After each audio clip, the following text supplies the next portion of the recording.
Arsenal's FA Cup nightmare and the GYÖKERES solution.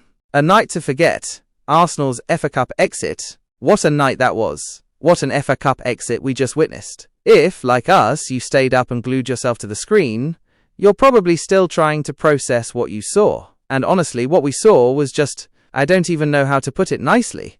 A disaster, yes. A complete and utter disaster from Arsenal. Did you see that circus on the pitch? The Gunners looked like they confused the FA Cup with some kind of friendly beach game. And it would be one thing if the opponent was someone like, say, Nottingham Forest. But this was the FA Cup, a knockout competition, with Manchester United on the other side of the pitch. Whatever was happening on that poor field at Emirates Stadium was just pure chaos, guys.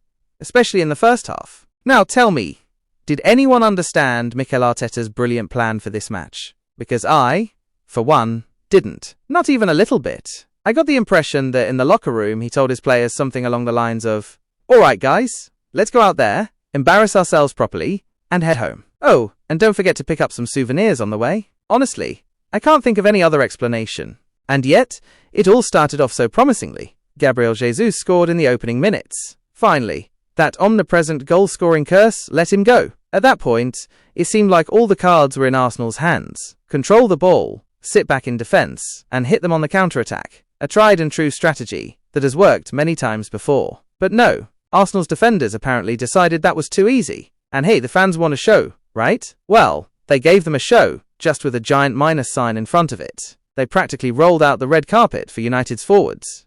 Come on in, take whatever you want. And that brings us to the young genius, Alejandro Garnacho. What a player. I don't know what the kid eats for breakfast, but it's clearly something magical. This guy can single-handedly change the course of any match. Remember the Europa League semi-final where Manchester United played against Sevilla? The script was exactly the same. United scored first, and the Spaniards looked like they were done for. But then this young devil appeared and worked his magic. He equalised with a stunning shot, and from there, La Roja took off. The same thing happened in the FA Cup. Arsenal's early goal seemed to put United under pressure, but then Garnacho scored, and everything changed.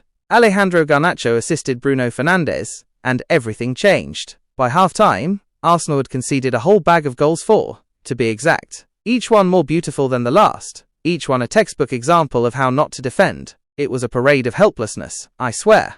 As for the second half, well, the fire seemed to fizzle out a bit. Sure, there was a ridiculous red card for Diogo Dalot and a few half-hearted chances from Arsenal. But overall, the spark was gone. Even with Manchester United down to 10 men, Arsenal just couldn't find a way to unlock their defence. And United? They didn't even seem to be trying anymore. Why bother, when everything was already clear? The final score? 1-1 in favour of Manchester United, who then proceeded to win the penalty shootout. By the way, Erik ten Hag picked up his first trophy with the Red Devils. So there you have it, folks. Some might call it a fluke, blame the poor pitch conditions, or come up with other excuses. But we all saw what really happened. This was a failure, total and undeniable. And after witnessing this disaster, you can't help but wonder, what's next for Arsenal after such a humiliating defeat? Share your thoughts in the comments. Whose side are you on in this situation? And how did you survive watching that match? The Gyokeres solution?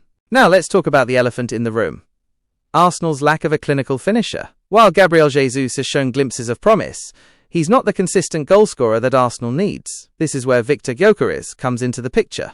The Swedish striker has been tearing up the championship with Coventry City, and his performances have not gone unnoticed. His pace, power, and clinical finishing are exactly what Arsenal need to add to their attack. Imagine Gyokeres leading the line for Arsenal, with Bukayo Saka and Gabriel Martinelli providing width and support. It's a mouth-watering prospect, and one that could propel Arsenal to the next level.